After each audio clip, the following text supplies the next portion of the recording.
What is going on, guys? This is your boy HQ420. I am welcoming everybody back. Another episode, Showtime with the Cube. I've got the aficionado himself with me today, Ryder Lee. Ryder, are you doing well this afternoon? Doing great, Cube. Thanks for having me on. I'm ready to talk this. This is a good episode. I liked it a lot. We hit some predictions, some really good, solid predictions in there. I want to let you introduce it first, and we'll get into it. That's all good. It's all good because we're just going to dive right into it. If it's your first time to this channel, you're watching this on YouTube, hit the subscribe button. Listen to us on podcast platform. Hit that follow button there. We have appreciated everybody who has been checking us out so far. So we are going into The Last of Us, Episode 6. We are fast forwarding 3 months later. And before we start diving into the episode, Ryder, just give us a few things we got right. And, the one thing that we talked earlier that you said that you had gotten wrong on this particular episode, or what we foresaw coming. Yeah, at the end of the last episode, I gave my predictions of what would happen in this episode, and we got two. Well, I think we both got two very solid things right, which was the time jump. We said that there was going to be a time jump in this next one, and it was a 3-month time jump. And then I also predicted that the people that were surrounding them in last week's preview for this episode was going to be taking them to the fort, to the colony, their communist colony. A lot of communism popping up in these movies and shows. They're just flat out right saying communism. They did that in Ant-Man. They did that in Ant-Man, and they did it in this show. It was like back to back. We watched Ant-Man on Friday. They were like, yeah, the ants formed communism, and everything's great. And then they're like, in this show, they're like, yeah, communism, it works. And I'm like, what are they trying to do here? But it's like, is this programming? I mean, what do you think? I mean, come on now. I mean, I heard it again. It's like, oh, so you made a communist. It's like, well, we don't want to exactly call it that. And that's actually Tara from True Blood, if I'm correct, who's playing the wife. I think that's Tara from True Blood. The wife of Tommy? Yeah, I think that's Tara from True Blood. But she's like, oh, no, yeah, you can call it communism. I was just like, hey, just don't be so casual about it. You know what I'm saying? Sound the alarm, guys. Yeah, don't be shy about it. Just tell us exactly how you feel.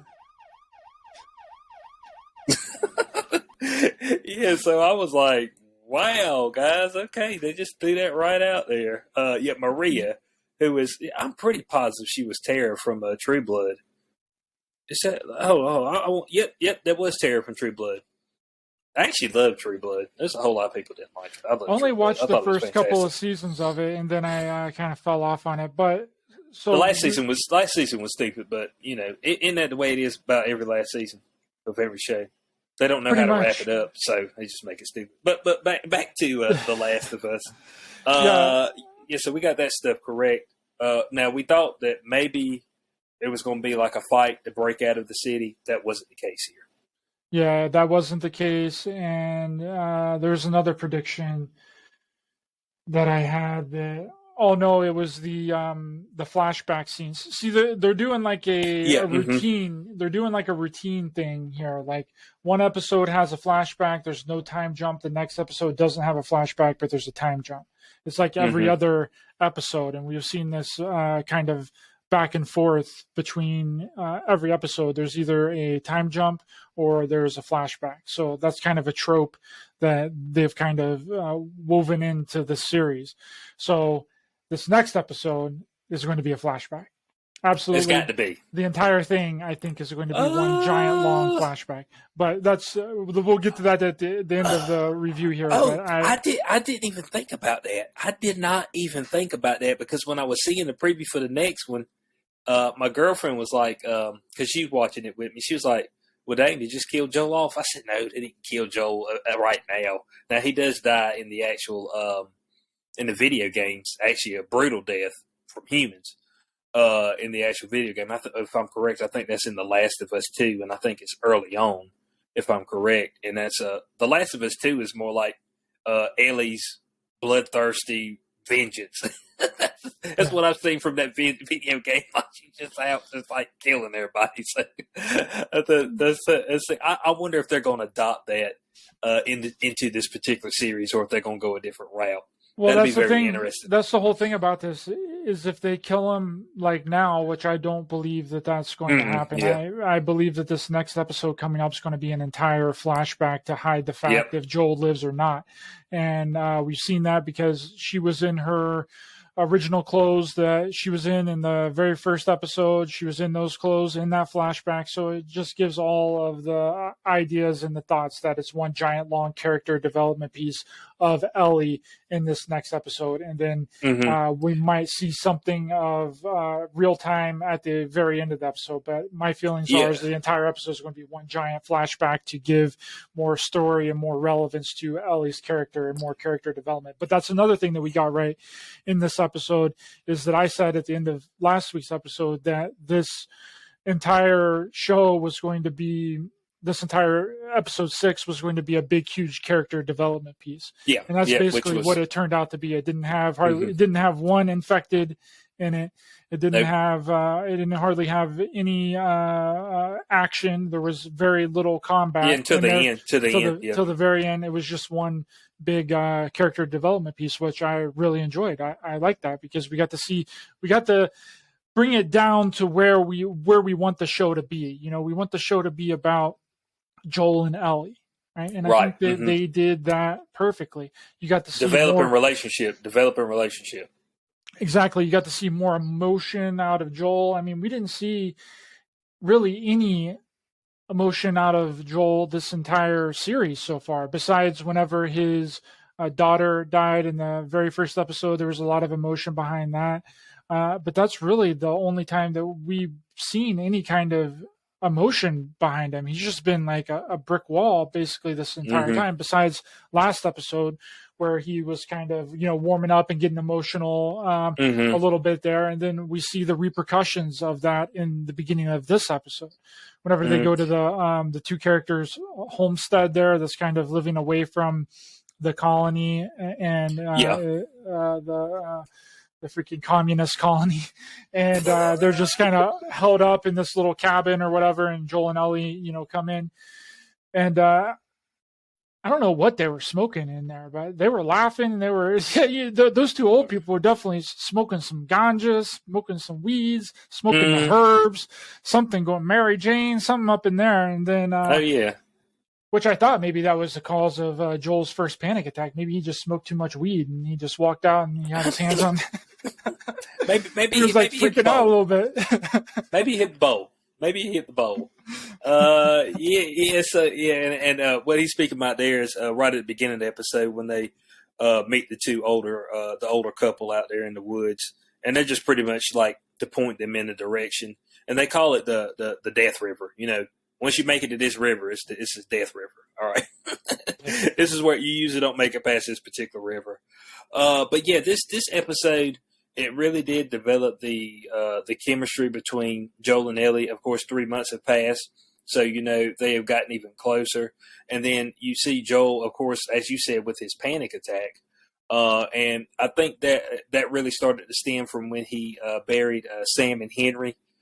He kind of seen Joel and Ellie. He's seen him and Ellie like in a similar situation. So I think that really started to hit home with him because he even reiterates it in this particular episode that, he's failed everyone close to him. All of them died. Tess died. His daughter died. We only want to know probably the countless other people that he said that he would be able to protect, and he's lost all of them. And, one of the things that gets us to this, we finally meet Tommy. We're reintroduced to Tommy, which is who he is trying to find this whole time for, I'd say, probably the past couple of episodes. And him and Maria, which is the black lady, they're actually a couple. He's bringing a baby forth. So, like, Joel at that point in time is like, I guess he remembers the old Tommy and what they had to do. And, like, this new thing, he's just kind of like, well, shit, what do I got left? You know what I'm saying? Because I believe his whole intentions was getting Ellie here and then moving on. What do you think about that, Ryder? Well, I think his whole this whole escapade that him and Ellie has been on, and him going to find Tommy, he thought maybe Tommy needed to be rescued, right? And he had to Right. fight and kill a lot of people to, rescue Tommy. And then when he gets there and realizes that he's thriving in this communist They're in a little utopia. city, Yeah, a communist utopia. Communist utopia, which is a double standard, but it is what it is.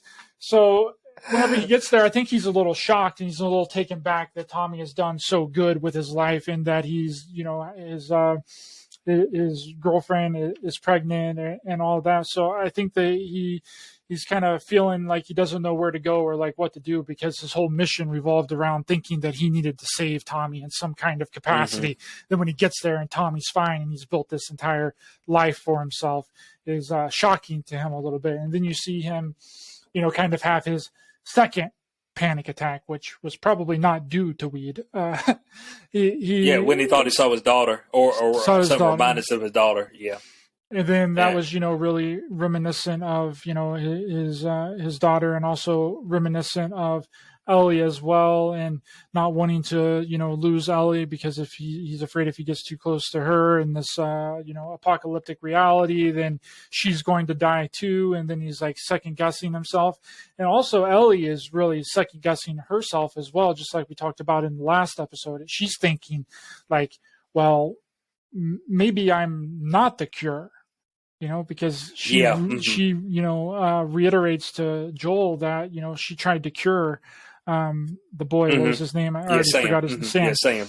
Yeah, Sam. She tried to cure Sam by putting blood on his wound, on his bite, and it didn't work. And Joel was like, well, I think it's more complicated than that, which, they're both. Most of the time it is. It's definitely way more complicated, but she's a child. She doesn't know how that stuff works. And I don't even think he knows how it works, but, she wasn't even born in a world of modern medicine. Right. She wasn't, because it's been 20 years. So it was 2003. She's 14, technically, probably close to 15. So she wasn't even born in a world of modern medicine. It's just like all that stuff was destroyed. She has no idea what's going on. So I think that she at that moment, she's questioning her reality and her purpose, and if she's really actually the cure, which is basically what Joel was saying in that the second episode of the series. He's like, yeah, we've seen this before. We've been here. Everyone says that they're, that they have the cure, and so she's really second guessing herself during this whole thing. And then she's not figuring out or knowing what's going on with Joel, because she doesn't realize that he had a daughter before that also died until later in the episode, when she's talking to Tommy's girlfriend, wife, and when she goes and sees that little memorial thing that has their names engraved on the top of the stove there. Well, not the stove, but the fireplace. Right. And she, asks her, and she's like, oh no, that one's for my daughter or her son. A son, son, and then Joel's daughter. And then that's when she's starting to put the pieces together of the puzzle, why Joel's acting, a little bit weird with her a little bit, and things are kind of, she's getting his character and his background a little bit more together in her head, because she didn't have that prior knowledge that he had a daughter around her same age that died in the beginning of the apocalypse. Yeah. Yep. All that's true. So this is a slower episode. As we've said, more character building, relationship between Joel and Ellie. Joel feeling like, hey, I'm getting a little what they call it, long in the tooth. Isn't that what they call it? Long in the tooth. Long in the tooth.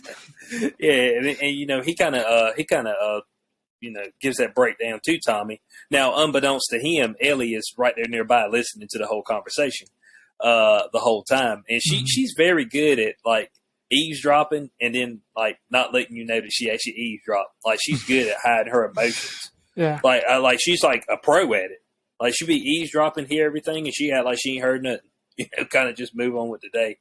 But, how Joel speaks about, there was this this kid per se, he got the jump on me 5 years ago. I'd have took him out, no problem, but I can't hear, can't see, can barely move. Ellie had to save me. He had to, so he's just like, man, can I really protect her? And, he still got it. he still got it. You know, he might be a little bit older, but he still got it. He's got that ruthless nature. He's got that spunk in him. He's just got to dig deep. He's got to get deep down in there. But I really liked his performance during that scene. Really great acting performance. It would not surprise me if he gets nominated for some kind of Emmy for that performance. I mean, obviously, we'd have to wait to see how the rest of the season shapes up and how that goes. But it would not surprise me if he gets some kind of nomination, because that was a solid acting performance. Like, I believed everything that he was saying during that scene. I'm like, damn, this dude's really broken down. You know, he's really struggling right now, you know, which is really rare to see that, because it seems like a lot of people are just, you know, phoning it in. But I don't believe he was phoning in that scene, bro. He was hurting, dude. man said folk are phoning it in, son. I mean, just like, it's like, man, people ain't even trying in the scenes, bro. It's just like they got to splash some water in the face to make it look like they're crying. You know? Yeah, give me some eye drops in there and make it look like I'm crying a little bit. Nah, this was real tears, bro. This was real tears coming out of the tear ducts of the eyes, my friend. That wasn't those ones that are coming out the middle of the eyes, you know? Yeah. It wasn't them fake tears. That was some real tears. Yeah, there it is. Yeah, but the city, now, of course, we had that tense moment earlier on, and this is another thing while Joel was talking to Tommy, where he's like, man, I froze up when the dog was out there. When the dog was sitting there and it was coming up to Ellie, he said, I completely froze. And he just thought about all the times that he's froze right here and recently, and he's froze because he cares. He tries to seem like he doesn't care. Oh, I don't care about that girl. But, man, he's been with her for what now? 5-6 months, half a year? At least, yeah. You know, at least now. And they've been, like, side by side, because Tess was gone pretty early on, within a couple days of their journey. So, I mean, that's been his companion the whole time. So, that fear, and I didn't know what was going to happen with the dog either. Of course, it built up that tension. The dog, you know, it's like, and then like he closes his eyes and, you know, he's just over there licking her, which gives us the indication once again. Yes, she's been bitten. Yes, she's got the fungi on her, but she can't be infected. Which I'm wondering how they're going to give us a breakdown of why that is. I'm still curious. You know, you always have in all these things somebody who can't be infected, or somebody who, in the Resident Evil, Mila Jokovich's character, she's able to perfectly bind with the T-cell virus, which gives her superpowers. So it's just like, you know, it's just always kind of interesting to see how that's going to turn out. Of course, we talked about the city. Now, the city of Jackson, that's actually a real city that they filmed this in. And like they asked him to film. Is that in Canada? I don't know. I feel like a lot of it was filmed in Canada. It may have been. It may have been. Yeah, it may have been Canada, but that's actually a real city. And they had a setup once again. You know, they say, "Look, man, you're able to do stuff green. We use the dam for electricity. You know what I'm saying? Go green. Go green. Climate change. You know what I'm saying? If you go green, this will be all good." I mean, they had to hit us with it. I was like, I got you, man. I got you. I see what you're doing there. It's pretty subtle, but it's still there, and it's very noticeable for sure. I got you. Communist town that runs perfectly. Green energy. I got you, bro. I mean, don't beat me down with it, okay? I got you down. And everything that's going on, how bad the world is, look at our utopia. Green energy, communist ran. Yeah, but she was democratically chosen to be on the council. Like, that's what's key, okay? Very key. I mean, democratically chosen. Yeah, they had to throw that in there too. Yeah, they do get a vote. Okay, all right. This is not bull whipping. You know what I'm saying? You don't have stuff like that.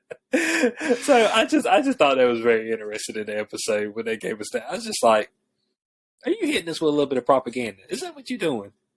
I'm watching y'all. A little tiny bit, not to overwhelm people, but we'll hit them a little bit with say flat out communism, but we'll kind of brush it under the rug with the green energy a little bit. We'll brush that one to the side a little bit there and not really comment on that. But I kind of did like the way that the town was set up. Like it's the closest thing that we've seen to any kind of normalcy of the old world that we've seen so far, right? Yeah, it looks like they were about to celebrate Christmas. They had the Christmas tree up. They were able to go watch movies with a projector. Like, holy shit. They had a school. They had a cafeteria. They had sheep, which was cool because, Joel talking about, how he wanted to be a sheep farmer. And then they see sheep, and then, Ellie's giving him all this shit about sheep, which was a pretty cool joke that she kept referencing back to, which was a neat little setup there.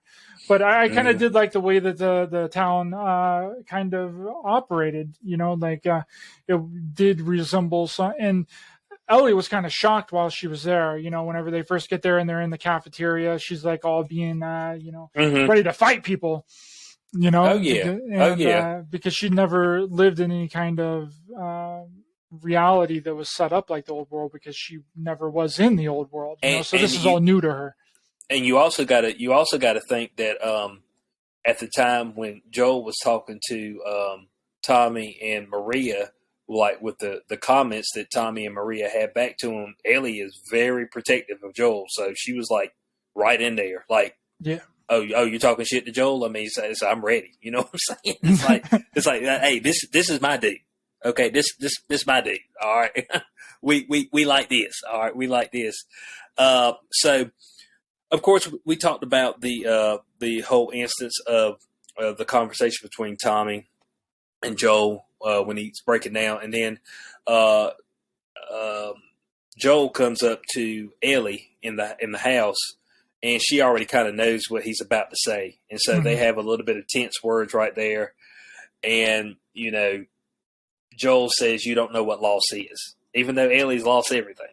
I'm just like, how can you tell her that? But she ain't never had that. Everything she's ever had, she's lost. You know what I'm saying? She's just been kind of passed around from this person to that person. And they figured out she got bit. She could be infected, or got bit, but can't be infected or turn. So now she's almost turned into a lab rat. She's not seen really as a human being. So I was like, of course, Joel, it was a tense moment for him because she spoke about Sarah. But at the end of the day, I think the next morning he realized, he's like, because he was right out there at the stable. Well, I figured that I would give you a choice. He's like, all right, let's go. Yeah. Real quick. No question. Yeah. Let's get out of here. Yeah. And he didn't want to leave her anyway, even though he was talking to Tommy and stuff about it. Like at the end of the day, he didn't want to leave her. Yeah. Like, because he was going to send Tom. The plan was for Tommy to take her to the Fireflies, which I'm like, damn, you gonna send your brother got a kid on the way, okay? You gonna send your brother out there to potentially die? Come on, man. I said, come on, man. Come on, man.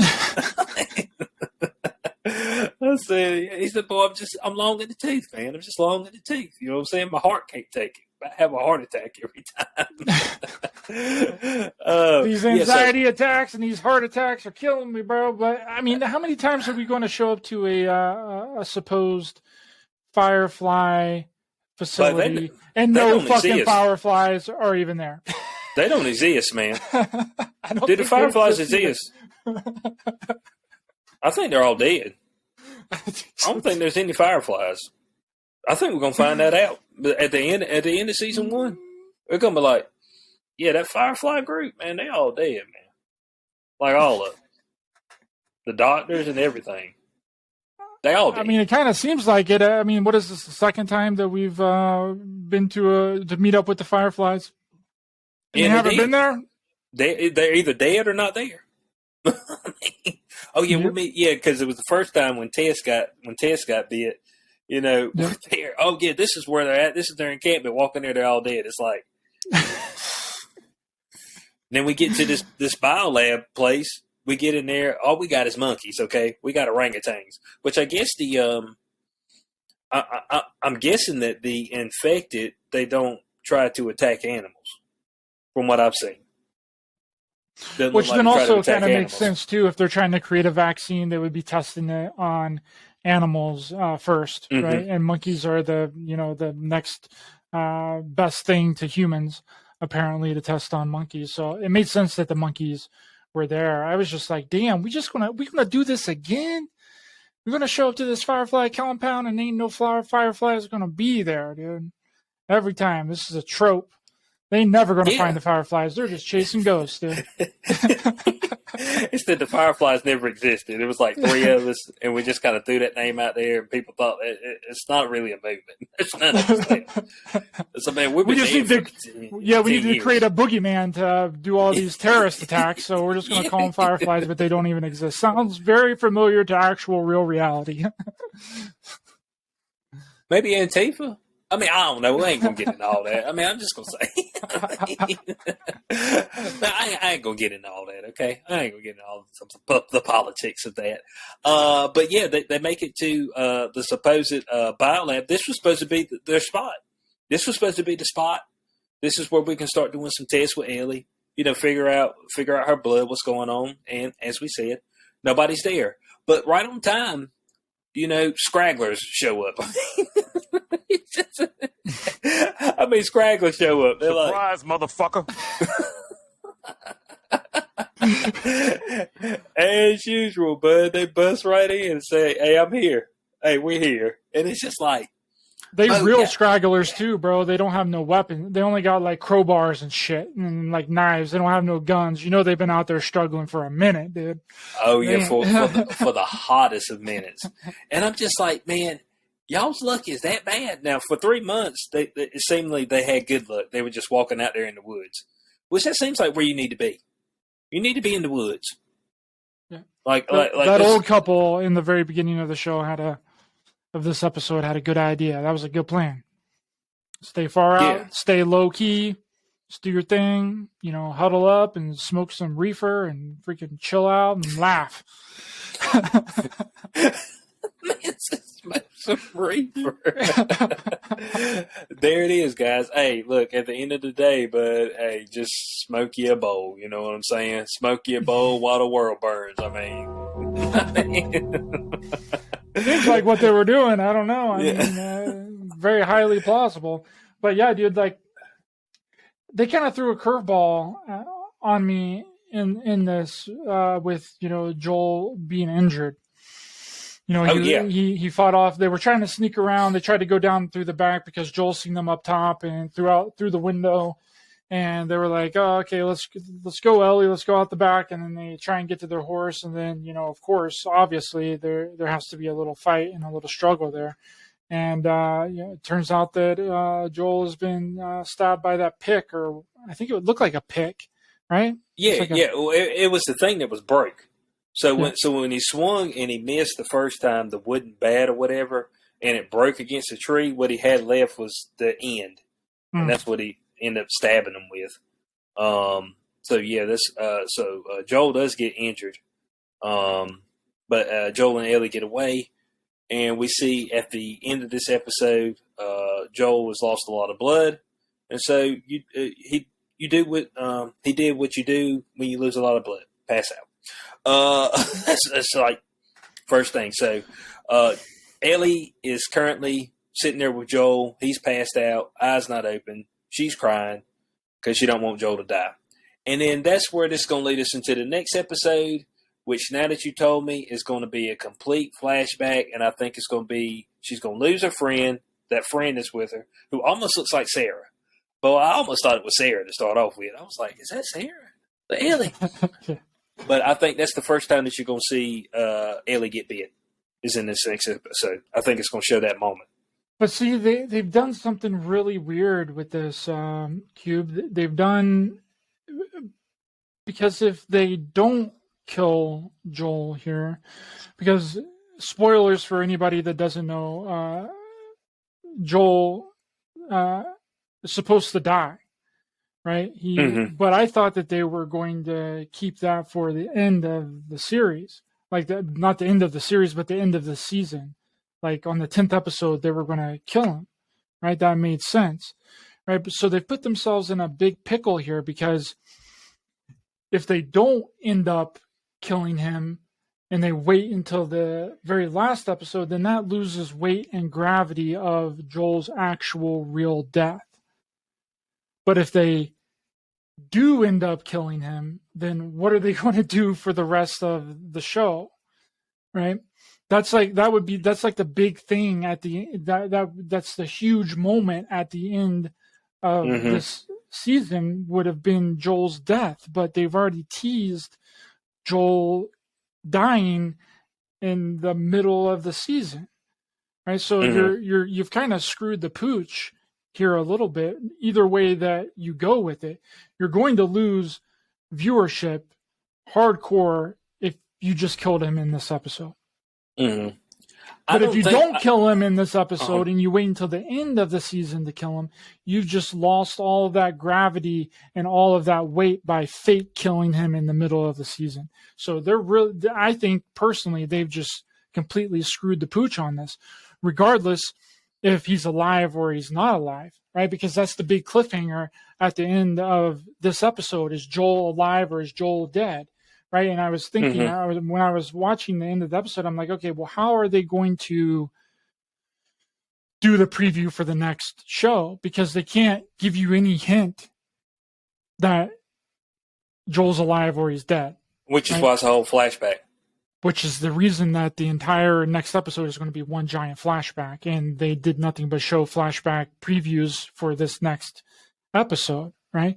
But they've put themselves in a huge bind by making that decision so soon in the series.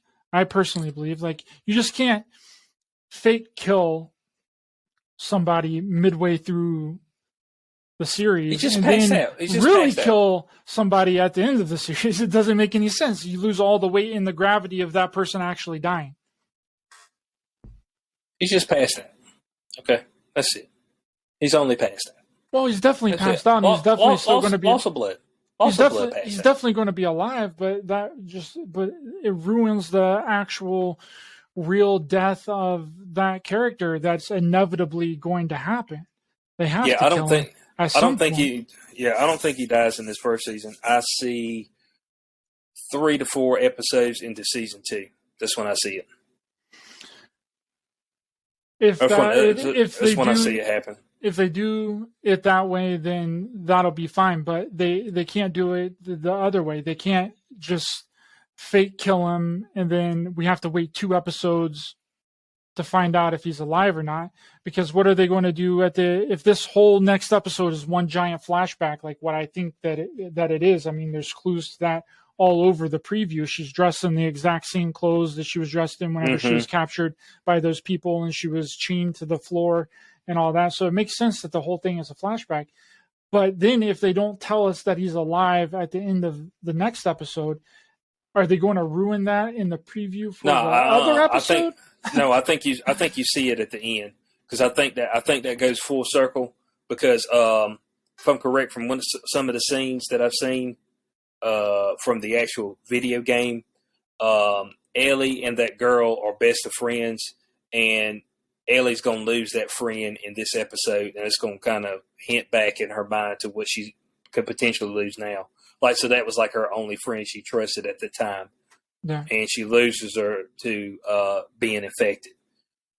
And so I think that's going to hint back, and then I think we'll get like a flash forward back. Elliot have him inside the building, nursing him back, and then you'll see his eyes open, and that'll kind of move us forward into the rest of the season. I think that's how this is going to go. I just think they shot their load. They shot their load too quick with that, but they had to do some kind of cliffhanger, and I don't blame them for doing that. It's just like and it makes sense if they do wait until the second or third episode of the second season to kill Joel. But again, like, I'm kind of back and forth on it, dude, because HBO, they're notorious for, in their series that they produce, for killing main characters, like right off the bat. You know, for the people that weren't aware of The Last of Us video game, watching that first episode, you thought that Joel and his daughter were going to be the main focus of the entire show, and then they kill her within the first 20 minutes of the show. So it's not out of the realm of possibility that they could do something like that. I just don't think that that's monetarily feasible to kill him in the middle of the season. So I'm in agreement with you that I think that he's alive. I just think we just don't know their plans, because we know that he dies in the video game, and that's inevitable. He has to die at some point. They can't stretch his character out for 2 or 3 seasons, right? They just can't do that. It's not, people are going to be too pissed off about that. They won't, and they can't. So if they were waiting until the end of the season to kill him, then that doesn't make sense of them fake killing him now. But it does make sense. The only way that I can see them doing this is if he's not really dead, and then they finish out the season with Joel being alive, and then they kill him in the first half of the second season. That's the only way that any of this makes sense. It doesn't make sense the other way, and takes away gravity and everything from actually killing him in the end of this first season, like what my original thought was that they were going to do, because again, I knew that he dies in the video game and they have to kill him. I thought that this was all going to lead up to, him being killed at the end of this season. But it makes more sense your way that they fake kill him here. They get everyone tied up. Oh, is he dead? Is he alive? And they do this whole flashback episode. It's for people who haven't seen it. Yeah, for people who haven't even seen or haven't seen any of the video game or anything. Because I always tell people when you got adaptations like this, you've got to think that the majority of people who are watching this more than likely have not played any of the video games and don't know anything about them. Yeah. More than likely. Probably 80% of people. That's what I would say. Because I'd say probably the 20% that play the video games are probably currently playing video games right now. That's true. I think that's a plausible number. That 80% of the people that are currently watching it has never played the video game. It's the same way with the superhero movies, Marvel, DC. Folks are like the 10 to 15% that know about the comics. They're like, oh, well, they didn't do this, they didn't do that. I said, oh, they don't give a fuck about 10% of y'all. They want to make this for the normies. Okay, This is for the normies. All right, so the normies can understand what's going on. Because in some of the comic stuff, Bo, you've got some dude who can rewrite time itself at the drop of a whim. You know what I'm saying? It's just like, man, I can't put that on the big screen. You know what I'm saying? It's just too much, man. It's too much. So yeah, that's what I think. I think probably anywhere between episode 2 to 4 of season 2, we'll have that dramatic switch. And I also think that they'll probably take a couple years hiatus in between now and the second season of The Last of Us to give Bella a little bit more time to actually grow up. Because, like I said, from the game, it's a murderous rage is what she is in The Last of Us 2. I mean, everything I've seen of it, she's just like headshotting folk. You know what I'm saying? Come up, shivving people in the kidneys and headshotting folk. I'm like, damn, Bo. I mean, she done got vicious. You know what I'm saying? Which would be really badass if they do it right. So yeah, I think this next episode is going to be like episode 3. It's going to be one giant long flashback with the last 5 minutes in real life. But at least it won't be what episode 3 was. That's true. Because episode 3 was. Oh my god, dude! I really hope that they do not make her and this black little girl gay lovers, bro. Oh man. My. Oh man.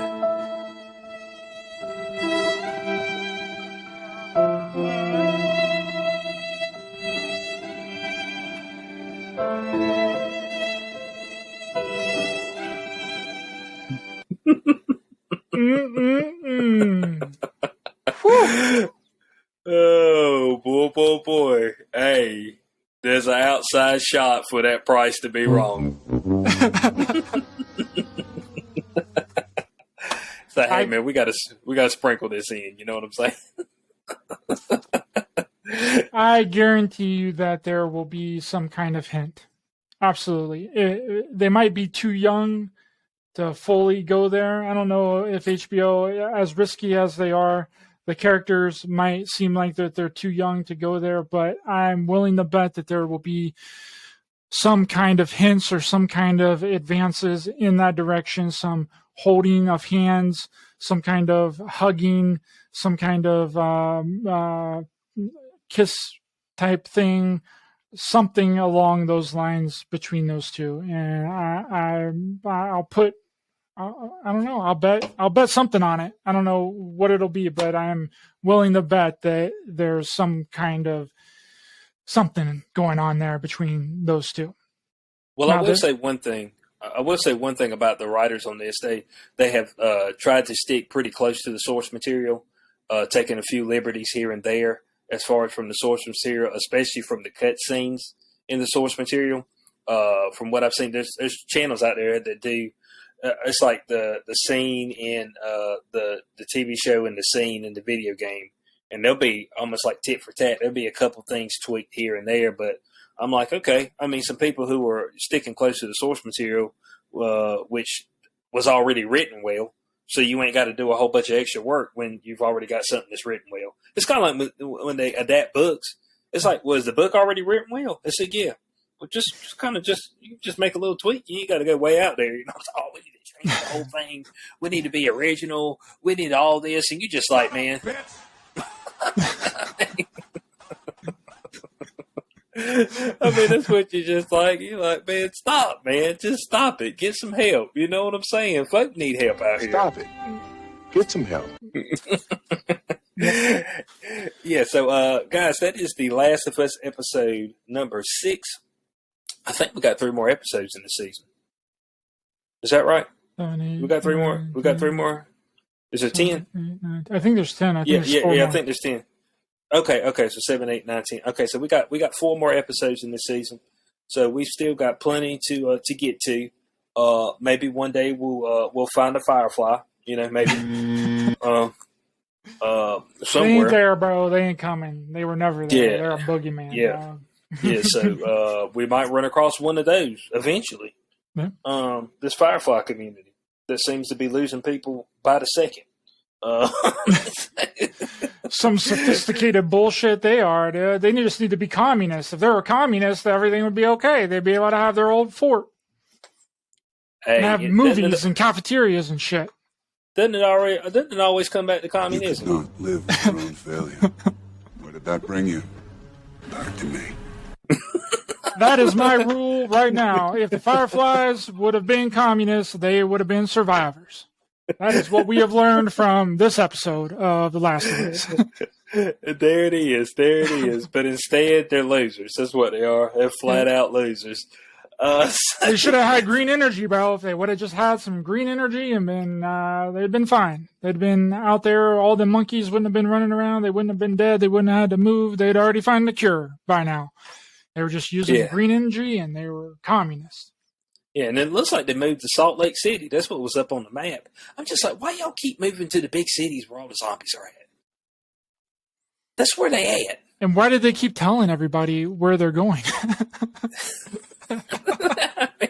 That's probably a part of their problem why they keep getting taken out. They keep telling everybody their next location that they're going to. They'll just put a little pin in the map. Yes, we are here in big letters. This is where we're going. That's why they can't survive. They executing the Order 66 on themselves. Order 66. They're executing it on themselves. It's like, hey guys, you might want to stop telling everybody where you're going, but hey, you do you. Isn't that what they say? You do you, boo. You do you. So that's the Last of Us episode 6. If you haven't checked out The Last of Us yet, and you've just been listening to us, watch it. Except episode 3. Don't watch episode 3, and because I want to save you that hour. You could be doing something else, washing clothes, maybe cooking a meal, maybe learning a new skill. So Absolutely. There's way better things. We've watched it. We cannot get that hour back from our lives, and we're trying to save you the trouble of watching it and losing that hour of your life. So, yes, please take our advice. Do not watch episode 3. Skip right over it. You will not be missing anything. It does not serve the story whatsoever. So, yeah. if you haven't already watched it, don't watch episode 3. Just skip it, go right to episode 4, and finish the rest of it. Yeah, we are messengers from the future, okay? Yes. We are messengers from the future. This is the council, okay? We're not the Council of Kings, but we are variants. We are from the future. Letting you know what you can skip. Isn't that like our purpose? I feel like that's our purpose. To let people know, hey, if something's skippable, I feel like the people should know. Yep. I feel like the people should know. And so we're giving you sound advice here, okay? When we watch something bad, we'll let you know that it was bad, okay? And that you can, in fact, skip it. Unless for some reason it has a key plot point. Well, I guess you got to watch it. But, look, you're going to be disappointed, okay? So, yes, sir. Oh, man. So yeah, that's The Last of Us Episode 6. Go check it out. Looks like we're staying on our regularly scheduled program as far as Sunday releases. Now that the Super Bowl's over, I don't think there's any other things that should conflict with that from here on out. So yeah, be on the lookout. Episode 6 be next Sunday at 9 p.m. Eastern. That's when these release. Of course, we do our episodes on the next day if we can, to be released on Tuesday. For your viewing and listening pleasure. So we appreciate everybody who's checked us out today. Oh, wait, our rating. Don't forget our rating, Cubed. Oh, okay. Oh, I'm sorry. Let me get you. Let me get you right here. Let me get you.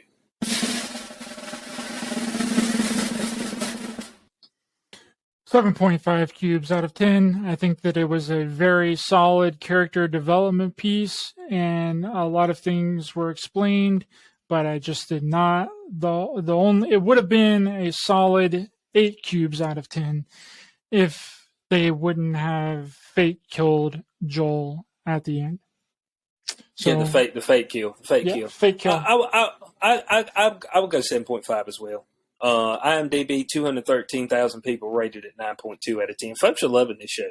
So, as well they should. Great show so far. So yeah, that's episode 6. We'll catch y'all next week. Well, actually, we'll catch you sooner than that. We're going to be doing some trailer reviews and stuff like that. Man, we're busy. Okay, we're going to stay busy. Try to keep this stuff coming to y'all. So from your boy, XQ420, the aficionado, Ryder Lee, we'll catch you on the next Showtime with the Q. Peace out.